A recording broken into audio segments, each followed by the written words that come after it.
Sou Felipe Nascimento, esse é o Morning News. Aqui você fica por dentro de todas as notícias que vão movimentar o Brasil e o mundo.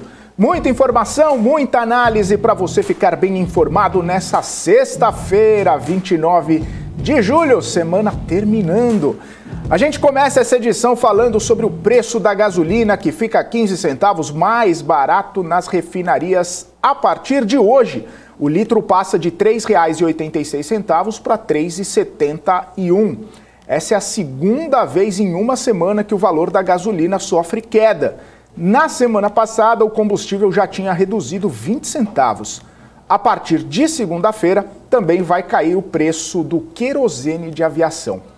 A Petrobras diz que essa redução acompanha a evolução dos preços de referência que se estabilizaram num patamar inferior para a gasolina e é coerente com a prática de preços da companhia, que busca o equilíbrio dos preços com o mercado global. Isabela Takaki está aqui comigo, tem mais informações sobre essa redução. Muito bom dia, Isa. Ótima sexta-feira para você. Muito bom dia para você, Felipe. Bom dia a todos. Ótima sexta-feira. Bom, durante a live semanal, então, que aconteceu ontem, o presidente Jair Bolsonaro comemorou ali mais uma queda no preço dos combustíveis. Ele ressaltou a articulação que aconteceu no Congresso para que o ICMS dos estados fosse reduzido para tirar um pouco ali da pressão sobre o preço. O projeto foi votado em meados de junho. Neste momento, então, a gasolina nas refinarias estava sendo vendida a R$ 4,06 e hoje já está em R$ 3,71. Vamos ouvir o que disse o presidente. Hoje foi anunciado mais uma redução do preço da gasolina nas refinarias. A semana passada foi anunciado menos 20 centavos. Essa semana, menos 15 centavos. Então, no prazo de uma semana, a gasolina baixou na refinaria 35 centavos. O preço da gasolina já está abaixo da média mundial. Isso influencia, obviamente, na inflação. Devemos ter deflação, inflação negativa, nesse mês de julho e talvez em agosto também. A Petrobras divulgou o balanço ontem, depois do fechamento do mercado, e o resultado da empresa foi impressionante. 54,3 bilhões de reais em lucro no segundo trimestre, uma alta de 26,8% em relação ao registrado no primeiro trimestre. Segundo a empresa, os números refletem a alta no preço do barril do petróleo, melhora de margens e também o ganho de capital referente ao acordo de coparticipação nos campos de Sépia e Atapu. O resultado veio bem acima do esperado pelos analistas. A projeção era que o lucro viesse em linha com o registrado no primeiro trimestre. A gente lembra, próximo ali aos 44 bilhões de reais. O resultado coloca a Petrobras no caminho de ter o melhor ano da história em termos de lucro. E aí eu vou mostrar um gráfico aqui com a evolução do lucro da Petrobras ao longo dos anos. Vamos dar uma olhadinha aqui, ó. Olha só esse lucro da Petrobras desde 2013. Aqui a gente vê essa linha, que é o zero, quando a empresa tem lucro zero. Aqui ao longo de 2014, 15, 16, até mesmo ano de 2017, os lucros da Petrobras ficaram negativos. A partir de 2018, o lucro da Petrobras começa a crescer bastante. E eu tenho os números aqui, né, a informação para compor esse gráfico. Só em 2021, ó, 106 bilhões de reais em lucro da Petrobras. Tá? Em 2020 foram 7 bilhões, para a gente ver entre 2020 e 2021. Qual foi o tamanho, mas 2020 a gente lembra, foi um ano atípico com bastante pressão em termos de demanda do petróleo, principalmente por conta de todos os lockdowns e restrições que nós vimos, e o lucro caiu de 2019 para 2020. Em 2019 estava 40 bilhões de reais, 2018 25 bilhões, e aí a gente vê 2017 menos 440 milhões, né? Um lucro negativo, é prejuízo mesmo. Em 16 foram 14 bilhões de reais negativo. Em 2015, 34 bilhões foi o vale aqui, né? Foi o mais baixo registrado pela petrolífera ao longo aqui dessa história recente, né? Então a gente vê saindo aqui de 2015 um prejuízo de 34 bilhões para agora, em 2021, chegar aos 106 bilhões de reais. E aí a gente vê, né, que só com essa perspectiva dos 44 bilhões registrados no primeiro trimestre, mais os 54 bilhões registrados no segundo trimestre de lucro da Petrobras, já dá quase ali 100 bi de reais de lucro da empresa. Portanto, a partir agora de 2022, deve superar, né, esse lucro de 106 bilhões de reais da Petrobras, que foi registrado neste segundo trimestre, o lucro de 106 bi de 2021. O lucro de 2022 deve ficar bastante superior. E também, né, não só o lucro, mas a gente tem informações também sobre os dividendos da Petrobras, né, Isa?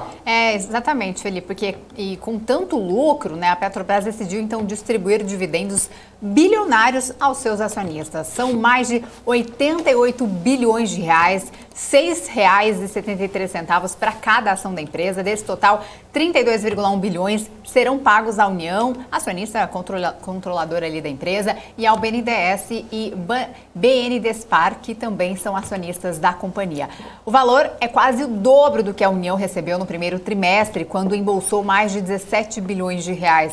A Petrobras diz que o pagamento é compatível com a sustentabilidade financeira e está alinhada ao compromisso de geração de valor para a sociedade e para os acionistas. O pagamento dos dividendos vai ser feito em 2 parcelas iguais, com a primeira sendo depositada em 31 de agosto. E tem direito ao acionista ali que tiver a ação da empresa no dia 10 de agosto. A partir do dia 11, as ações serão negociadas ex-dividendos. Os anúncios dos dividendos da Petrobras ficou bem acima aí do que o mercado esperava, cerca de 20% sobre o valor da ação. E isso acabou turbinando a procura pelas ações da Petrobras, tanto ao longo do pregão, justamente porque essa notícia pegou os investidores ainda com o mercado aberto, e também no aftermarket nos Estados Unidos. Por lá, as ações da Petrobras subiram mais de 6% no aftermarket. Ao longo do mercado aberto, as ações já tinham subido ali cerca de 3%, no aftermarket subiu 6%. E aí eu quero trazer o gráfico aqui de Petrobras, só para a gente dar uma olhada, que os investidores já estavam de olho na Petrobras ao longo de todo o mês, porém nas últimas semanas, depois da divulgação da produção da Petrobras, os analistas começaram a fazer contas e pensando justamente nesses dividendos.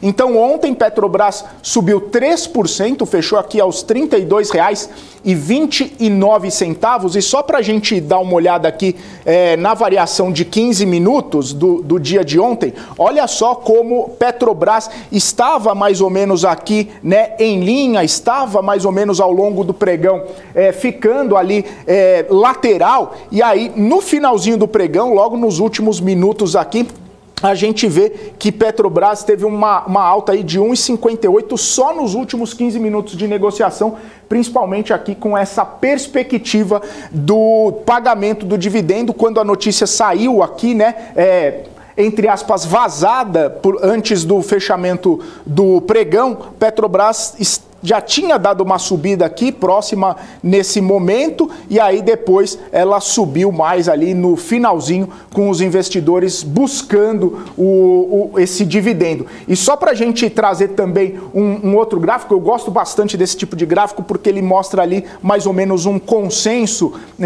do mercado, dos analistas que estão fazendo um olhar, estão fazendo análise sobre Petrobras, o preço-alvo, né, dos principais analistas do mercado. Então o Itaú projeta preço-alvo para a Petrobras em R$ 43,00, o Bradesco a R$ 50,00, Banco do Brasil a R$ 38,00, só para a gente ter uma ideia aqui desse preço-alvo para Petrobras. JP Morgan, R$ 51,50.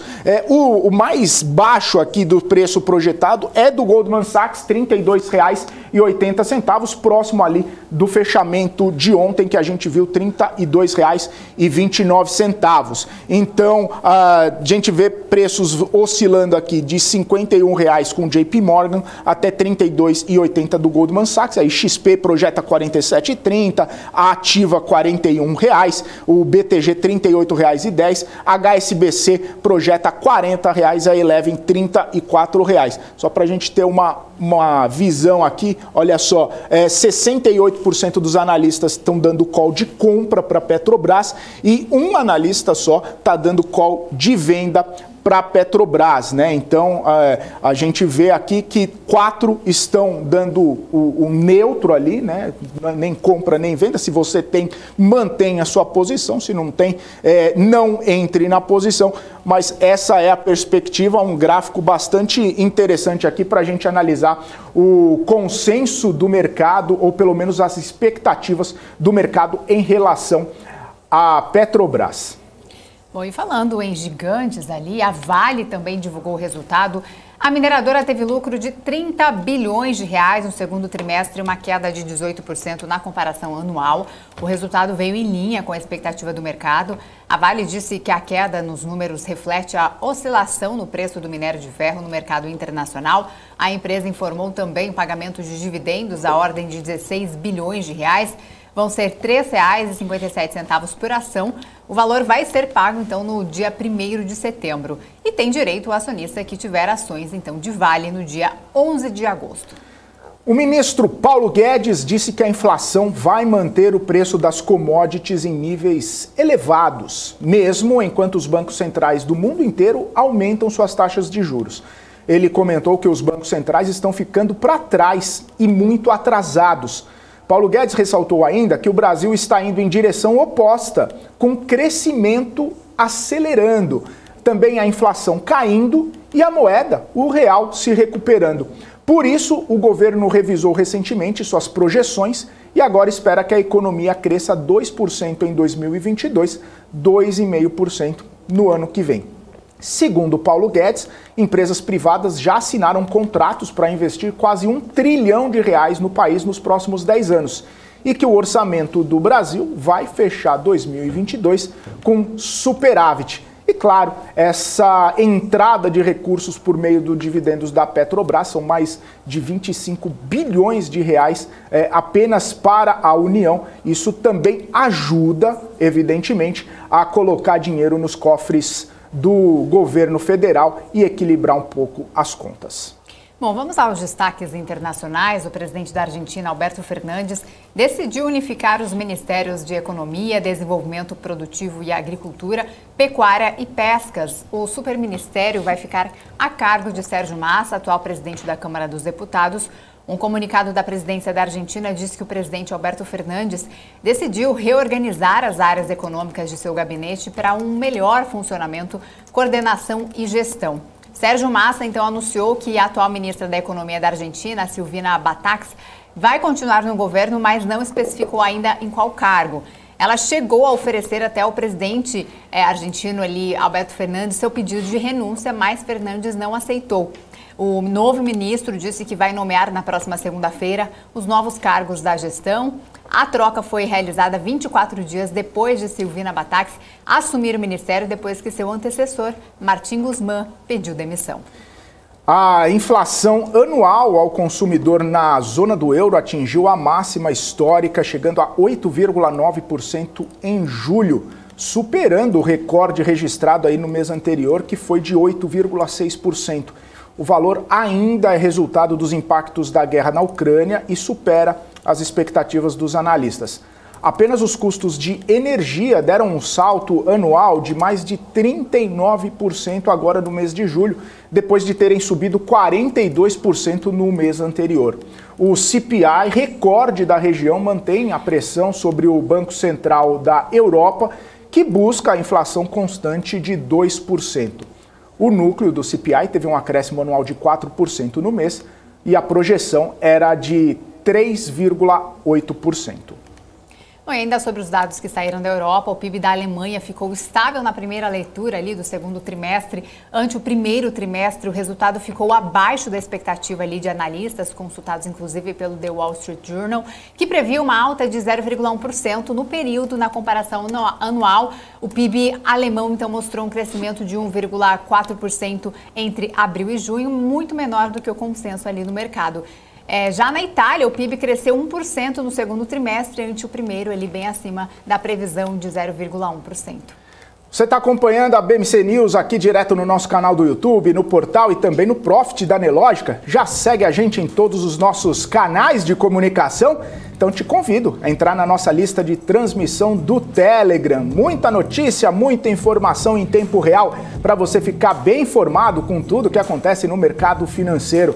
Quase 4 mil pessoas já recebem as notícias direto pelo Telegram no celular ou no computador. Então, convido, junte-se a elas e receba também as notícias exclusivas da BMC News. Aponte a câmera do seu celular para o QR Code que está na sua tela e se inscreva no nosso Telegram. Claro, é de graça. Daqui a pouquinho a gente vai conversar com o Rafael Chacur, analista da SFA Investimentos, sobre os números da Petrobras. É daqui a pouquinho, logo depois do nosso intervalo. Fique com a gente.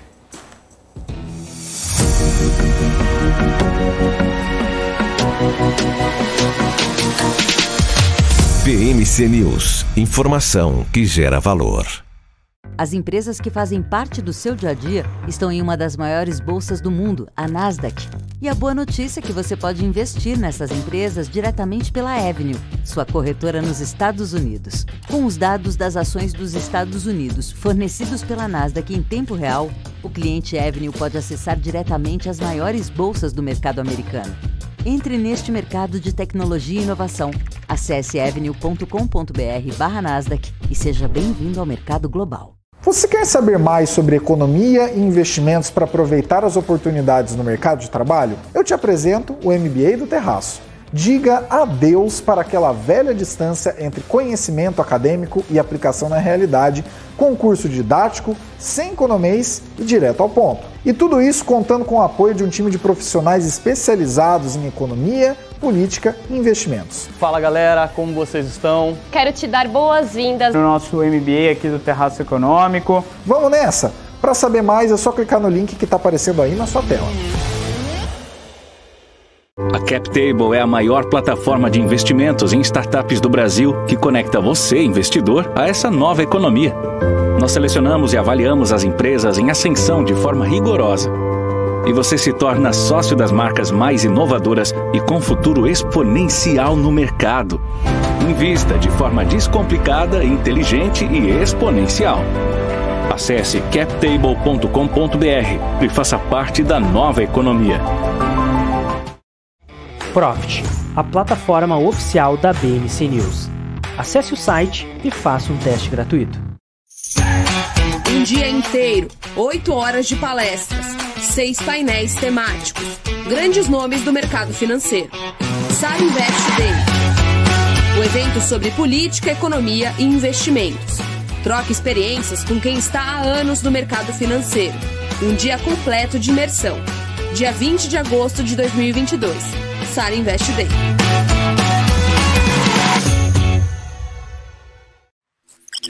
A economia digital está mais próxima do que você imagina. O aumento da conectividade, tecnologia, blockchain e moedas digitais vieram para ficar. Por isso, investimentos nestes setores não param de crescer. Afinal, o que são criptomoedas? Como investir e quais os riscos e oportunidades que elas apresentam? As suas respostas estão no BMC Day, Criptogames e Blockchain. No dia 2 de agosto, aprenda como surfar nos movimentos do mercado com quem investe na prática todos os dias. Um evento ao vivo e gratuito para investidores iniciantes ou profissionais que queiram saber mais como surfar nas oportunidades do universo digital. Para participar, escaneie o QR Code que está aparecendo aqui na sua tela ou acesse bmcnews.com.br/bmc-day. Seja bem-vindo de volta, 8 horas e 52 minutos. Você que acompanha aqui o Morning News, os principais destaques, as principais notícias para você ficar muito bem informado e fazer bons negócios ao longo dessa sexta-feira. Eu já quero chamar aqui o nosso convidado, Rafael Chacur, analista da SFA Investimentos, está aqui conosco para bater um papo sobre Petrobras. Rafael, seja muito bem-vindo aqui ao Morning News, prazer falar contigo, bom dia. Bom dia, Felipe, tudo bem? Bom dia, Isabela. Bom dia. É um prazer todo falar aí com vocês. Prazer é nosso. Rafael, divulgamos aqui, né, os resultados de Petrobras que saíram na noite de ontem com um lucro ali de mais de 54 bilhões de reais, bastante acima da projeção dos analistas que imaginavam ali o lucro estar próximo ao que foi registrado no primeiro trimestre. Queria saber sua opinião, a sua visão sobre esses números divulgados pela Petrobras. Quais foram os pontos importantes que você destaca para esse resultado extremamente otimista da empresa nesse trimestre? Então, acho que o maior destaque desse trimestre, com certeza, foi a parte, o top line, né, a parte de receita. Ela apresentou a receita líquida de mais de 170 bilhões de reais. Acho que impactado principalmente pelo segmento de refino, né? O segmento de refino ele teve um spread bem alto, né? Impactado principalmente pela elevação dos preços internacionais da commodity aí durante a guerra da Ucrânia, né? Além disso, o dólar elevado no período, também o dólar próximo de R$5, também ajuda a impulsionar bastante o preço doméstico dos produtos negociados pela Petrobras, né? Então, meu maior destaque, com certeza, seria refino, EIP, né, também, principalmente por conta da questão de preço, né? Além disso, você teve uma melhora sazonal de vendas de derivados no mercado doméstico, né, em relação ao primeiro trimestre, porque o primeiro trimestre geralmente é mais fraco, você tem menos volume de caminhões nas rodovias, e já no segundo trimestre você já tem uma normalização maior da atividade econômica, então acaba que a Petrobras consegue ter um volume de vendas mais forte também no mercado doméstico. Acho que esses são os principais destaques também, que eu acho que principalmente questão de preço e maiores volumes, né, no mercado doméstico. A questão dos desinvestimentos, né? A Petrobras ela tem feito bastante movimento nesse sentido, né? E melhorando, obviamente, a operação, focando naquilo que ela acaba sendo melhor, aquela atividade que ela acaba desempenhando melhor, que é a exploração da água profunda, do pré-sal, e focando nisso.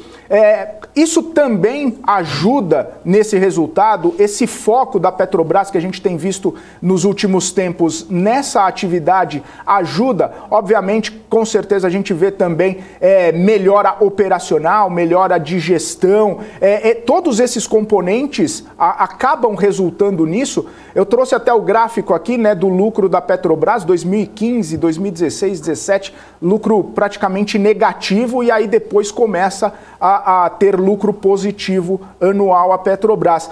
Esses movimentos ajudam também a ter toda essa movimentação positiva da empresa?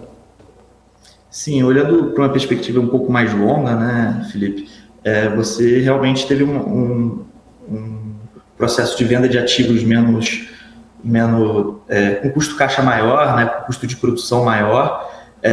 Se você olhar o custo de produção da Petro lá em 2015, como você citou, era praticamente o dobro do que é hoje, né, o custo de produção de exploração e produção, né, que são da parte das plataformas. E ela fez um movimento, principalmente de venda de alguns ativos que não eram tão rentáveis e começar a focar os investimentos nos ativos do pré-sal, que tem um custo de extração extremamente baixo em relação aos outros ativos.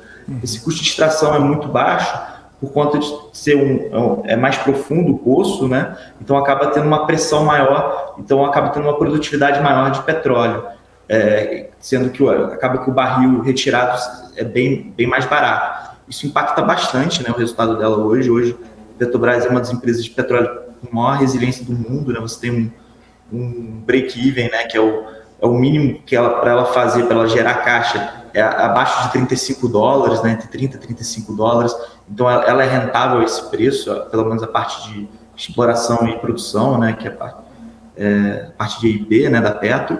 Além disso, também eles tiveram diversas cortes de gastos, como programas de PDV, de demissão de funcionários, teve fechamento de alguns escritórios, diversos pontos de melhoras de gestão ao longo dos últimos anos, desde a gestão do Pedro Parente, com Castelo Branco, seguidos pelos presidentes seguintes que mantiveram a mesma política de corte de gastos e foco em produção com melhor custo-caixa, né? com uma produção bem mais eficiente, que é o pré-sal. Isso, com certeza, ajuda a impulsionar o resultado da Petrobras. A distribuição de dividendos que foi anunciada ontem vai acabar afetando ali o caixa da empresa, acaba atrapalhando projetos ali de médio e longo prazo? Não afeta, Isabela. Basicamente, o pagamento de dividendos anunciado ontem foi todo utilizado com a geração própria da companhia e auxiliado também com alguns desinvestimentos adicionais que eles receberam bastante caixa nesse último trimestre, que são coisas não recorrentes, como acordo por participação de CEP e Atapu, que entrou cerca de 5 bi de dólares, né, que foi tudo convertido em dividendos. Então, basicamente, não altera o plano de negócio da companhia e não afeta o caixa de forma relevante, né? Basicamente, tudo bancado pelas operações e pelos desinvestimentos mesmo. E sobre a composição ainda do dividendo, né? Por que está antecipando aí um resultado futuro? Então, na minha leitura, na verdade, ele anunciou um dividendo relativo realmente ao trimestre, do último trimestre. Na minha visão, você ainda não está antecipando todo o dividendo do ano, deve vir mais dividendos aos próximos trimestres, com mais geração de caixa, à medida que o petróleo tem uma perspectiva de se manter elevado, né, dado os problemas de oferta mundiais. Eu não vejo que foi uma antecipação, na verdade foi um efeito que entrou muito caixa em relação a alguns desinvestimentos da Petrobras no último trimestre e que conseguiram realizar esse dividendo excepcional, mas não diria que isso teria sido uma antecipação. Tá? Ô Rafael, a gente viu nesse resultado da Petrobras que o preço do barril do petróleo influenciou bastante para esse número bastante elevado, né? E aí tem toda aquela discussão a respeito do preço do petróleo. Algumas casas foi até engraçado recentemente falando que o barril chegaria a 60 dólares, outro falando que chegaria a 380 dólares. A minha pergunta para você é referente a isso. Nesse cenário que a gente está tendo, com os Estados Unidos liberando reserva estratégica, com o OPEP se reunindo para ver se aumenta a produção, embora a OPEP sempre fique ali na linha, né? Nunca faça movimentos tão bruscos. Como que você vê a questão do preço do barril e também os reflexos na Petrobras? Você acredita que o barril tende a dar uma arrefecida no preço, principalmente por conta do cenário que a gente está vendo de oferta e demanda? Ele vai aumentar, vai influenciar a Petrobras nesse praticamente curto e médio prazo? Essa questão específica do petróleo, como que você vê isso? Então, o preço do petróleo realmente acho que é a variável mais importante aí do resultado, né, da Petro, sem dúvida, né, uma empresa de commodity.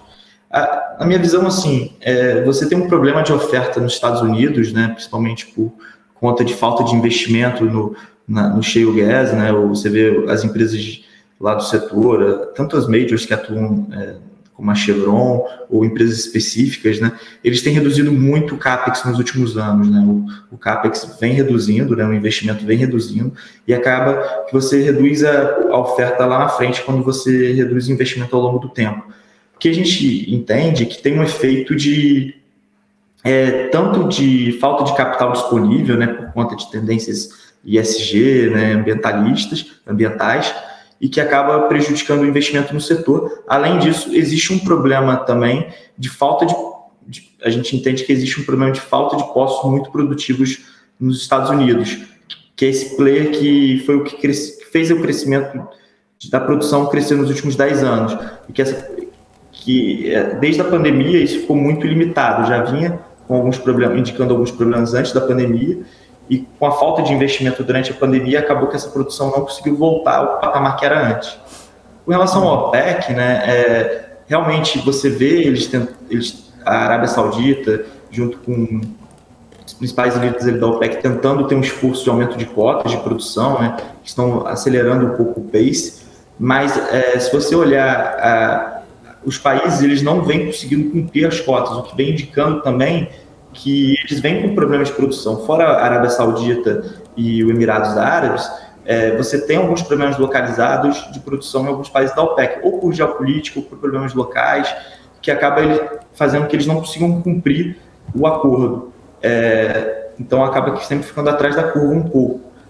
Isso também vem limitando um pouco a produção. Com relação à liberação de reserva estratégica do Biden, eu enxergo assim que é uma medida emergencial para um momento de crise, porém, assim, ele tem que tomar muito cuidado, porque se ele deixar o nível de reservas muito baixo, uma eventual disrupção na cadeia, por exemplo, algum furacão, sabe que a temporada de furacão nos Estados Unidos é agora no final de agosto, início de setembro, pode ter algumas disrupções de oferta que se ele tivesse estocado, ele conseguiria fazer movimentos mais bruscos.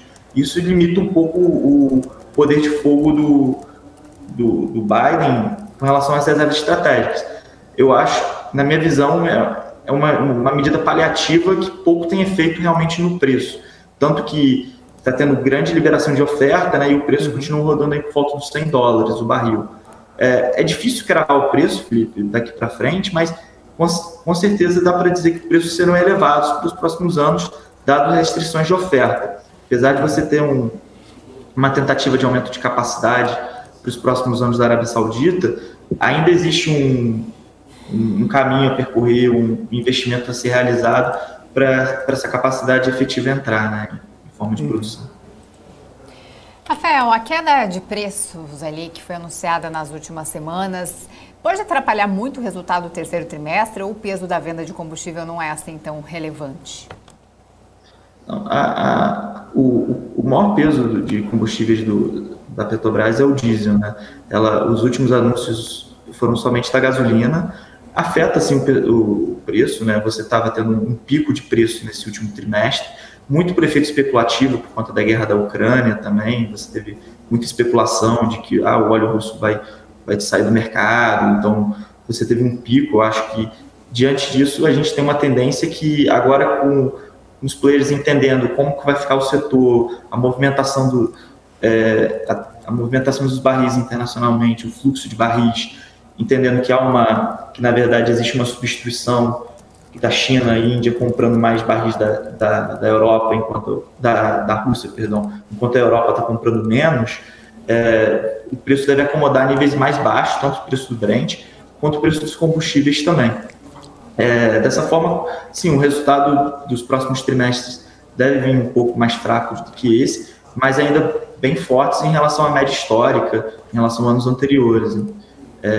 Eu acredito que o segundo tri tenha sido o pico por conta de ser o início da guerra, muita incerteza. O preço do petróleo teve momentos que chegou a 120 o barril. Então, na minha visão, a partir que as incertezas são retiradas da mesa, você tem um entendimento melhor do mercado, os preços tendem a se acomodar. Então, tanto os preços de referência internacionais da gasolina quanto do diesel também devem refletir isso, acompanhando o preço do petróleo, e é um movimento natural da Petrobras de ter que reduzir o preço.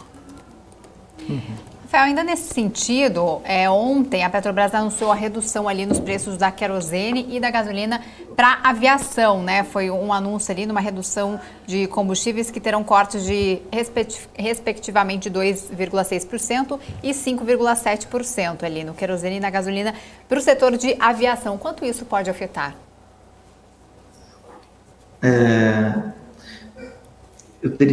Eu realmente não tenho esse número de quanto afetaria agora, mas dado que a gasolina não tem uma representatividade grande comparada ao diesel, assim, acho que acredito que afete pouco, mas teria que realmente olhar esse número com mais calma, não teria essa resposta antemão.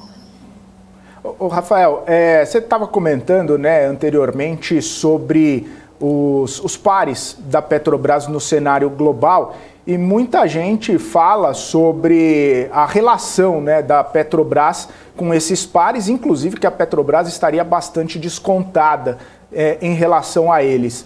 E justamente, né, o argumento que se diz para a Petrobras é a questão dela ser estatal, praticamente estatal ali, né, com controlador do governo, e que a gente está num cenário eleitoral, que muita gente fala sobre privatização, não privatização, que fala sobre mudança no PPI, não mudança no PPI, enfim, é uma incerteza de uma visão até mesmo de curto prazo, até outubro ou janeiro do ano que vem, não se sabe muito bem o que vai acontecer, e que isso estaria segurando um pouco o desempenho da empresa. Essa questão, agora, olhando para os números, olhando para o resultado, olhando para a distribuição dos dividendos, ela ainda é uma questão fundamental e muito importante na análise de Petrobras em relação aos pares? Sim, eu acho que é bem relevante, porque realmente, como você disse, cria muita incerteza daqui para frente, né? Você não sabe como vai ser a próxima diretoria, você não tem como que eles vão se comportar em relação ao preço principalmente a política de preço, se vai ter uma alteração que possa levar prejuízos à empresa. Então acaba gerando muita incerteza, uma incerteza eleitoral, né? A gente tem um cenário aí muito binário, né, nas eleições hoje, né? E acaba que, de um lado, você também vê o governo atual sendo bem crítico à Petrobras em alguns aspectos, principalmente quando estava subindo o preço ali em março, abril, né? Principalmente por conta da inflação, né?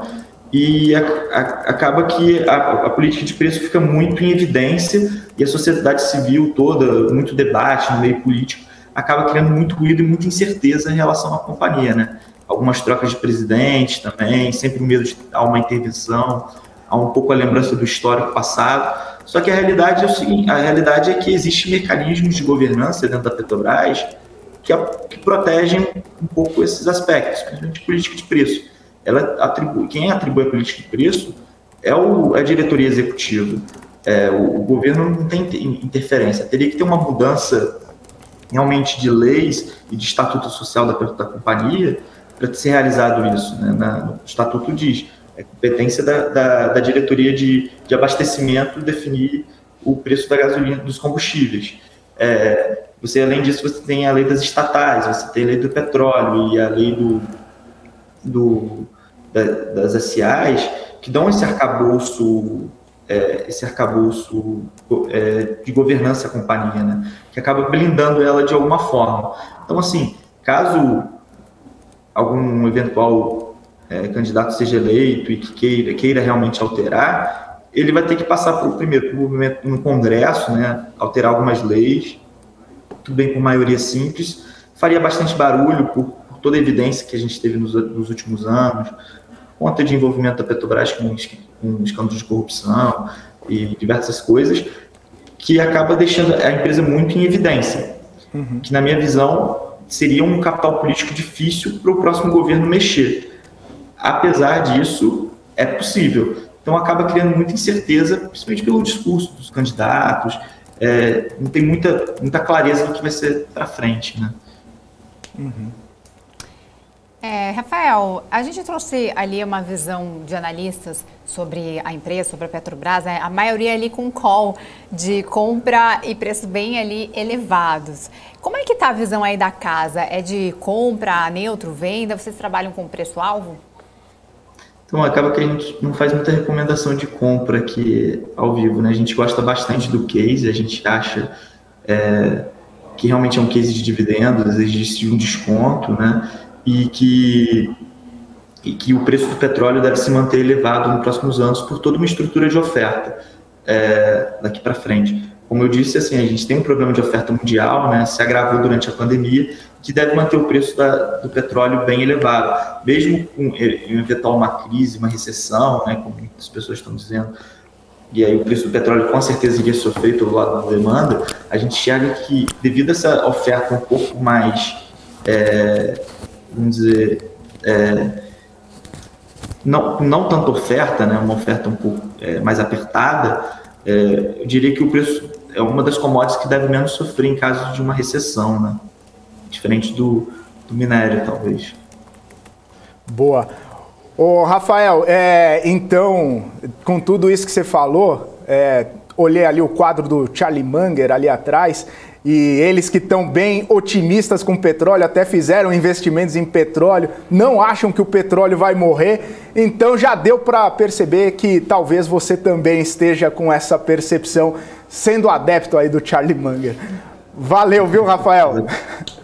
Abraço para você. Obrigado, Isabela. Ótimo dia. Tchau, tchau. Valeu. Tchau, tchau. Falamos aqui com o Rafael Chacur, que é analista da SFA. Muito bacana, né? Falando de Petrobras que trouxe resultado aí bastante expressivo, né? Além do pagamento de dividendos. Falando em empresa, falando em bolsa e perspectivas, é hora da gente chamar o Guga Almeida, CEO da Trade Insights, para bater um papo aqui com a gente nessa sexta-feira.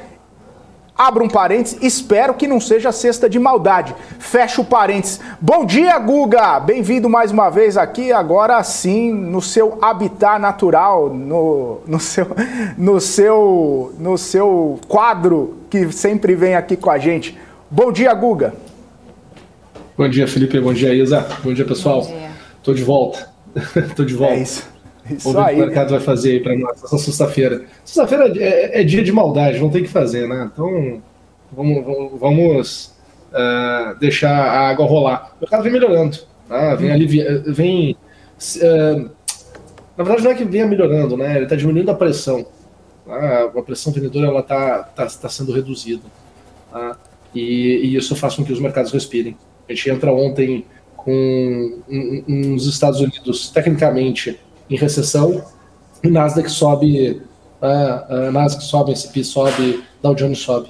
Né? Então, isso, querendo ou não, acaba mexendo com a cabeça dos investidores. Né? E hoje a gente tem muita gente que está mal posicionada, que está tomando prejuízo, que quer que o mercado volte a subir. O ponto é, será que a gente tem fluxo? Né? Por hora o mercado está subindo, né? Passou aquela minha região dos 101 mil pontos, chegou nos nossos 102.500, o futuro, está em 113.500 agora, subindo 0,17 nessa abertura.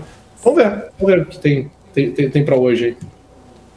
Ô Guga, é difícil não falar, não comentar e não perguntar a respeito do assunto do dia, que é Petrobras e seus dividendos aí bilionários. Queria saber sua visão aí para a empresa, inclusive porque ontem a gente viu, ela chegou quase naquele topo histórico, né, de 32,40 e pouco, se não me engano, que a gente chegou um tempo atrás. Será que com toda essa movimentação de dinheiro que a empresa está fazendo, os investidores vão atrás da empresa para tentar pegar um pouco desse dinheiro e fazer com que a cotação suba? Será que é possível dar uma olhadinha aí no gráfico, a sua perspectiva para a Petrobras, Guga? Claro. Vamos só a Petrobras aqui. Deixa eu compartilhar minha tela. A gente vai poder refletir aqui sobre a Petrobras. Tá? O que eu tenho aqui de cenário? Vocês estão conseguindo ver bem a minha tela aí? Sim. Sim, você pode deixar com uma resolução boa. Beleza. Se nós formos olhar, Felipe, aqui desde o período do Covid, né, da queda do Covid, se a gente for pegar essa volatilidade, né, essa amplitude que o mercado teve e projetar o que poderia acontecer com o Petrobras, tá? O movimento a se esperar de Petrobras era que pudesse ir pelo menos a 38,30. Tá? Obviamente que tu tem estruturas menores, tem comportamentos menores, tá, de curto prazo, mas quando se olha um movimento maior, tá, ela tinha espaço para ir para 38,30. Então, isso colabora, tá, para que se tenha uma valorização do nosso Ibovespa. Tá? Se a gente for olhar, tem aqui um espaço para subir quase 20%, né, 19%. Tá? Esse é o cenário mais positivo que eu consigo enxergar aqui para a Petrobras hoje. Tá? Num cenário menor, mais apertado, né, de Petrobras, tá? E para entender um pouquinho onde que vai ser a barreira que ela precisa superar, é ali a região de R$ 34,20. Tá? Então, o mercado continuando nessa inércia positiva, o que eu enxergo é um potencial para chegar nesses patamares de preço aí que eu estou apresentando para vocês. Tá? Acho que tem muita água para rolar. Tá? Eu acho que quem queria tomar posição em Petrobras já deveria estar posicionado em Petrobras, não é agora que está dando gatilho de compra. Na verdade, tu está consumindo as assimetrias que se tinha em Petrobras, né? E, enfim, eu consigo enxergar aqui. Boa, Guga. Eu ia falar, aproveita que está no gráfico, já manda aquela do dia, né? Seus pontos. Roubei a pergunta da Isa aqui, mas também, né, Guga, se a gente tiver uma pressão compradora aí em cima de Petrobras e ela subir, também puxa o índice, né? Sim, querendo ou não, quando a gente soma Petro 4 e Petro 3, é o maior fluxo, é o maior volume financeiro negociado, transacionado. Tá? Vamos para o índice. Tá? O que eu estou enxergando aqui? Vim aqui para o nosso índice Bovespa diário. Tá? Muito bom o que está acontecendo aqui, Felipe. Muito bom mesmo. Tá? O mercado está eliminando, tá, a inércia de baixa. Tá? Ele está eliminando a inércia de baixa. Então, é aquela primeira resposta positiva do mercado, sendo que o cenário tem deteriorado. A gente tem uma sensação de que o cenário está se deteriorando, né? Principalmente lá fora. Né? Aqui no Brasil está melhorando. Se a gente for olhar o relatório Focus, parece que o cenário as expectativas do cenário estão melhorando. Tá? O que eu consigo enxergar, Felipe? Que eu acho que a gente tem espaço aqui para o Ibovespa ele continuar até o 104,850. Tá? Eu acho que é o repique que o mercado está apresentando aqui, condições para se ter. E aí, a partir daqui que a gente tem que ver, né, que é o movimento onde o mercado, né, ele para de estar com essa inércia positiva e ele vai entrar num processo de correção.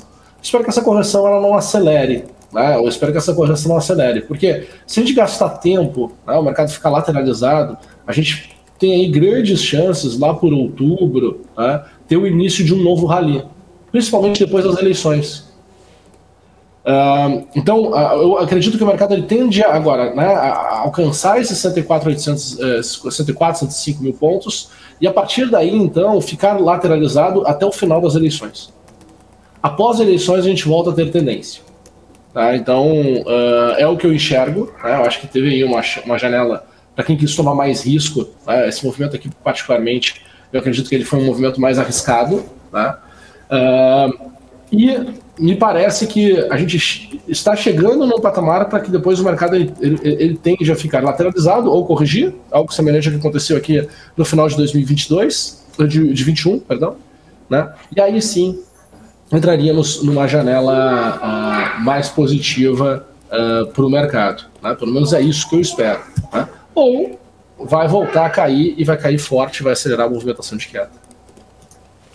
O Guga, e Vale, que também anunciou dividendos ontem, né, com resultado mais ou menos. O que você tem a dizer aí sobre Vale?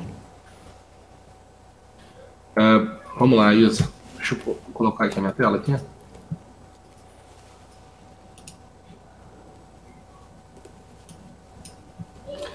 que eu tenho a dizer aqui de Vale? Tá? Muito parecido com um movimento mais de curto prazo de outros mercados. Tá? O meu cenário de Vale é não perder 63,70. Tá? Eu acho que o mercado ele vai, de novo, né, que nem eu falei ontem de manhã para vocês, eu acho que o mercado vai piorar o cenário por causa desse papo de recessão, inflação e tudo mais, então vai piorar o cenário, mas eu não acredito que o mercado vai fazer novas mínimas fortes agora. Eu acho que o mercado está perdendo essa chance, esse apetite por correção mais intensa. Não descarto, tá? Mas eu acho que o pior já me parece, o pior de momento já me parece ter ficado para trás, tá? Posso estar errado, tá? Então a gente está meio que terminando esse movimento de queda para a gente entrar num próximo estágio positivo do mercado, tá? Desde que se mantenha acima dos 63,70. Essa é a minha visão aqui para o momento. Tá? Não é hora ainda de tomar risco, né? Ainda não vejo que é hora de tomar risco. Eu fiquei feliz com essa alta que o mercado está tendo, e aí começa a trazer os sinais né, que eram importantes surgirem para que a gente possa tomar, como evidência para uma possível mudança dessa tendência que veio de queda desde a metade do ano passado, de 2021. Boa.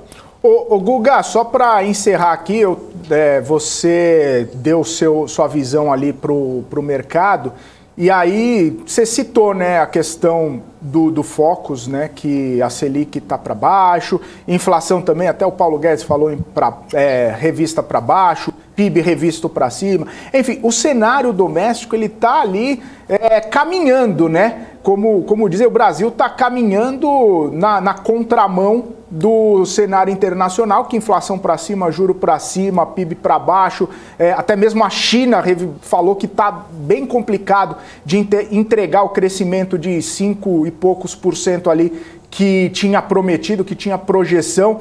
Ou seja, o Brasil está ali na lição de casa, está com um cenário interessante para poder ter uma deslanchada ali no mercado, só está faltando combinar com os russos lá fora, só está faltando um cenário internacional dar uma melhorada para a gente poder ter essa perspectiva de crescimento, para ter esse gatilho, essa atração? Assim, nossa bolsa não vai subir sozinha, tá? Para mim está cada vez mais claro que a gente subiu no início do ano porque a turma já estava tomando posição que a guerra iria estourar. Tá? Não tem outra explicação, Felipe, certo? Porque o fluxo não continua. Então, assim, se tinha essa informação, né? Se tinha essa percepção por parte das inteligências e se tomou posição e o Brasil subiu forte, né? Mas aí era uma questão de hedge frente à inflação, e aí o pessoal tomou muita commodity, esse é o ponto, né? A gente não vai subir sozinho, tá? Não dá para imaginar que o Brasil vai se dar bem e o resto do mundo vai corrigir e a gente está numa bolha, não existe isso. Tá? Então, assim, tem que ficar monitorando. Hoje eu tenho monitorado muito mais lá fora, né, para poder tomar a posição do que somente aqui dentro, né? Entendo que, poxa, quando a gente vai ler o comportamento do mercado, ele tinha uma janela para repique, um repique bom, né? A gente deu esse repique, e não quer dizer que o contexto tenha mudado, né? O próximo movimento de queda, ele precisa ser arrastado, né? O mercado tem que cair de costa, como a gente diz, né? Tentando não cair. Ele vai se segurando, né? A gente não vai subir em linha reta. Tá? Isso eu tenho certeza. Desculpa, pode parecer até um pouco de... Pô, cara, como assim? Estou há muito tempo no mercado, né? Não vai subir em linha reta. A gente tem aí elevação de juros ainda nos Estados Unidos, na Europa. Isso vai mexer com todas as economias do mundo. O nosso player aqui não é pessoa física na nossa bolsa, não é institucional, não é estrangeiro. Então, poxa, não tem fluxo para fazer a bolsa subir e se manter e continuar subindo. Né? A gente está no movimento de dinheiro mais caro. Então, se a gente está no movimento de dinheiro mais caro, né, para ter os ativos conseguirem ter um upside e se manter no patamar mais acima, tá, e se manter sem o pessoal zerar sua posição, inverter, trazer de volta para a renda fixa, é muito difícil. Tá? É muito difícil mesmo. Então, nos momentos de pessimismo, as pessoas elas estão mais estimuladas a também migrar para a renda fixa, então tem uma queda maior, tá? Tem uma correção maior, tem uma aversão a risco maior. Tá? Então precisa ter claro isso. Tá? E tomara que venha esse ajuste, venha essa correção. Acho que o nosso problema agora, até mesmo para o dinheiro estrangeiro entrar, é as definições em relação à eleição. Tá? E aí vamos ver quais serão as cenas dos próximos capítulos. Fechado, Guga. Maravilha, então. Boa sexta, bons negócios. Até segunda. Bom fim de semana para você também, obviamente. Abraço, Guga. Até segunda. Tchau, gente. Abraço, até segunda. Valeu. Até mais. Isso aí, conversamos com o Guga Almeida, CEO da Trade Insights aqui, dando panorama e visão sobre o mercado financeiro nessa sexta-feira e também o que precisa acontecer para a gente ter um desempenho um pouco melhor aqui na nossa bolsa. 9 horas e 26 minutos. Perguntar uma coisa para você que está acompanhando a BMC News aqui no YouTube, no portal bmcnews.com.br e também no Profit da Nelogica. Você já segue a gente em todos os nossos canais de comunicação? Então eu te convido a entrar na nossa lista de transmissão do Telegram, porque lá você vai encontrar muita notícia, muita informação em tempo real para você ficar bem informado com tudo que acontece no mercado financeiro. Falta pouca gente para chegar nos 4.000 inscritos lá no nosso canal e 4.000 pessoas, né, já estão recebendo as notícias direto pelo Telegram no celular ou no computador. Então, junte-se a elas e receba também as notícias exclusivas da BMC News. A gente está colocando um QR Code aqui na tela, então aponta o seu celular para cá, escaneia o QR Code e vai direto para o nosso canal do Telegram. Lembrando, claro, é de graça. Então, daqui a pouquinho a gente traz mais notícias do mercado financeiro, mais notícias de resultados, política, economia. É logo depois do nosso intervalo. Fique com a gente. BMC News. Informação que gera valor.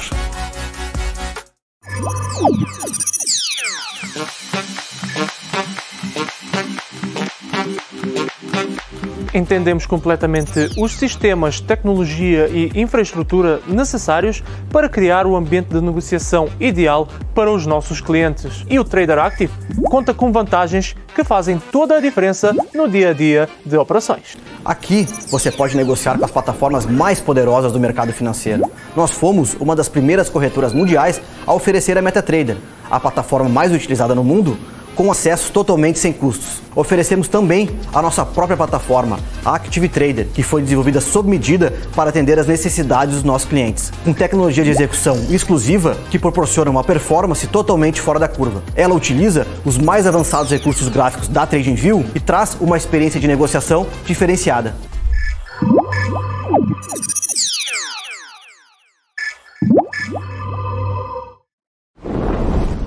Notou a inflação explodindo recentemente? Preço da gasolina? O seu dinheiro está desaparecendo? Rentabilize suas criptomoedas com a Bybit Ganhos.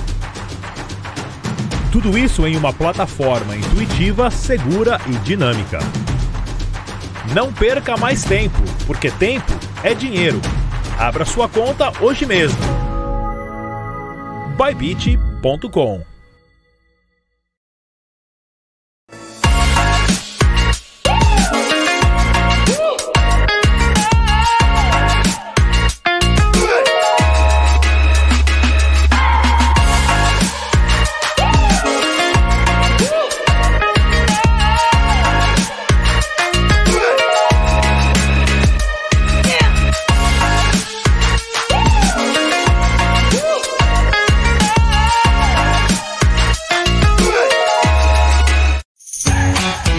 Inteiro, 8 horas de palestras, 6 painéis temáticos, grandes nomes do mercado financeiro.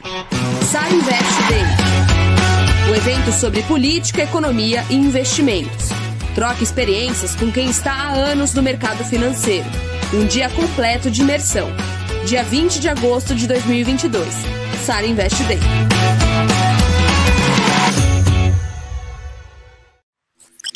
A economia digital está mais próxima do que você imagina.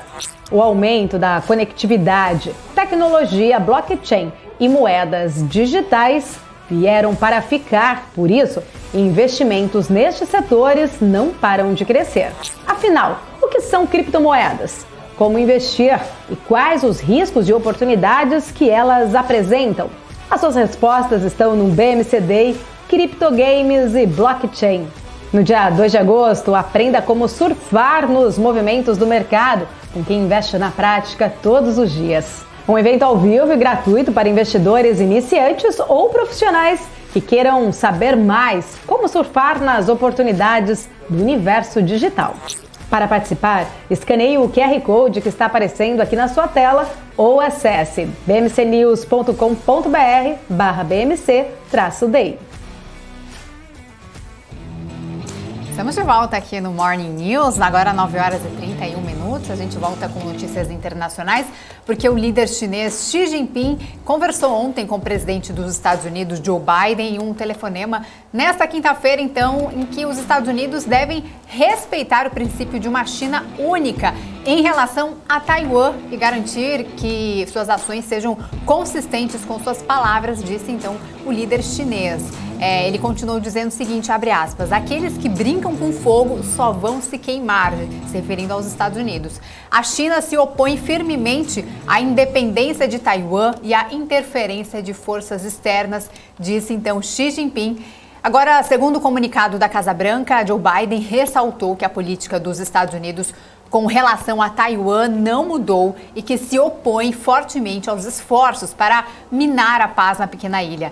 Ainda de acordo com a nota, os dois presidentes discutiram uma série de questões importantes para o relacionamento bilateral e outras questões relacionadas ali regionalmente e globais também, além de encarregarem suas equipes de continuar acompanhando a conversa de hoje, em particular para abordar as mudanças climáticas e a segurança da saúde. Em sua conta no Twitter, o presidente dos Estados Unidos, Joe Biden, falou sobre a conversa que teve então com o líder chinês. Ele falou o seguinte no Twitter: hoje conversei com o presidente Xi Jinping da República Popular da China como parte de nossos esforços para aprofundar as linhas de comunicação, administrar com responsabilidade nossas diferenças e abordar questões de interesse mútuo, disse então Joe Biden no Twitter. Isso aí, Zá. Falando um pouquinho sobre o conflito Rússia e Ucrânia, o exército da Rússia acusou as tropas de Kiev de bombardear durante a noite uma prisão no Donbas, a área do leste da Ucrânia parcialmente controlada por separatistas pró-Rússia. E nesse ataque mataram 40 prisioneiros de guerra ucranianos. O Ministério da Defesa russo disse em nota que os disparos de um sistema de artilharia HIMARS entregue à Ucrânia pelos Estados Unidos atingiram uma prisão nessa região de Donetsk, onde os soldados ucranianos estavam presos. Segundo o Ministério, a prisão fica perto da cidade de Olenivka, cerca de 30 quilômetros a sudoeste de Donetsk, capital de uma das regiões separatistas do mesmo nome. A Amazon divulgou o resultado trimestral. Foram 121,23 bilhões de dólares em receita líquida e o prejuízo de 2 bilhões de dólares. Mesmo assim, os números vieram acima do mercado ali que era esperado. Segundo a empresa, o resultado foi impulsionado por maiores tarifas do programa de assinatura Prime Video e taxas cobradas dos vendedores de seu marketplace. No After Hours, ali, a empresa disparou na Bolsa Americana com alta de mais de 12%. Pois é, não foi só a Amazon, a Apple também saltou no aftermarket quase 3% de alta. Isso também por conta dos números divulgados. A empresa teve um lucro líquido de 19 bilhões de dólares. A receita da Apple, mais de 80 bilhões. E olha só, 40 bilhões de dólares foram gerados apenas com a venda dos iPhones pela empresa, ou seja, metade ali da receita da Apple vindo da venda dos seus telefones celulares ali, objeto de desejo de muita gente em todo o mundo, 40 bilhões de dólares só com o iPhone. Bom, a gente volta agora aqui para o Brasil, vamos falar de política, porque a pesquisa Datafolha foi divulgada nesta quinta-feira e mostrou mais uma vez o ex-presidente Lula à frente de Jair Bolsonaro. Lula tem 47% das intenções de voto contra 29% do presidente Bolsonaro. Ciro Gomes aparece em terceiro com 8%. Considerando apenas os votos válidos, Lula tem 51,6% e Bolsonaro 31,8%, o que significa que a eleição terminaria já no primeiro turno. O Datafolha também mostrou um cenário de segundo turno. Lula teria 55% e Bolsonaro teria 35%. O governo federal editou uma medida provisória para liberar quase 11 bilhões de reais para pagar auxílio a caminhoneiros e também taxistas. O dinheiro vai ser liberado por meio de um crédito extraordinário com o objetivo de viabilizar o pagamento. A liberação dos recursos foi possível após a aprovação da PEC dos benefícios. Esses recursos vão ser repassados ao Ministério da Infraestrutura, que vai ser responsável por fazer o pagamento para os caminhoneiros e também para os taxistas. O ex-presidente Lula disse que o governo federal não controla mais o orçamento e que os recursos agora estão nas mãos do Congresso por meio das emendas, que chamou de orçamento secreto. Lula voltou a dizer que a saída da ex-presidente Dilma foi um golpe. Vamos ouvir o que disse Lula. Você veja que inventaram uma pedalada para colocar no lugar da pedalada uma motociata. Ou seja, a coisa muito mais grave. Fizeram um tremendo carnaval com o mensalão e hoje estão aprovando um orçamento secreto que é a maior excrescência da política orçamentária desse país, aonde o presidente não tem poder sobre o orçamento, é a Câmara dos Deputados e meia dúzia de deputados que dirige o orçamento. E eu fico me perguntando que país é esse? A gente tem a informação que acabou de ser divulgada agora há pouco sobre a taxa de desemprego medida pela PNAD contínua. A taxa de desemprego medida ali pelo IBGE ficou em 9,3% no trimestre encerrado agora no mês de junho.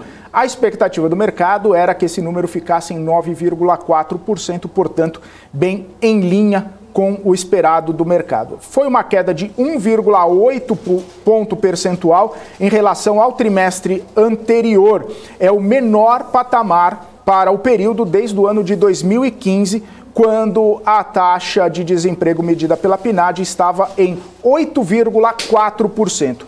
A população ocupada, porém, é a maior desde o início da série histórica da pesquisa, que começou ali em 2012. Esse contingente foi estimado em 98 milhões de pessoas, o que representa uma alta aí de 3,1% frente ao trimestre anterior. Só para lembrar, essa alta aí em relação à população ocupada.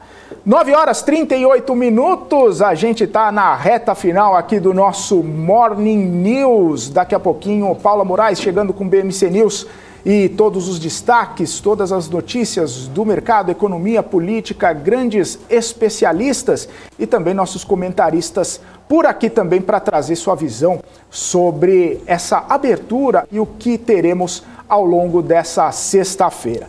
É isso.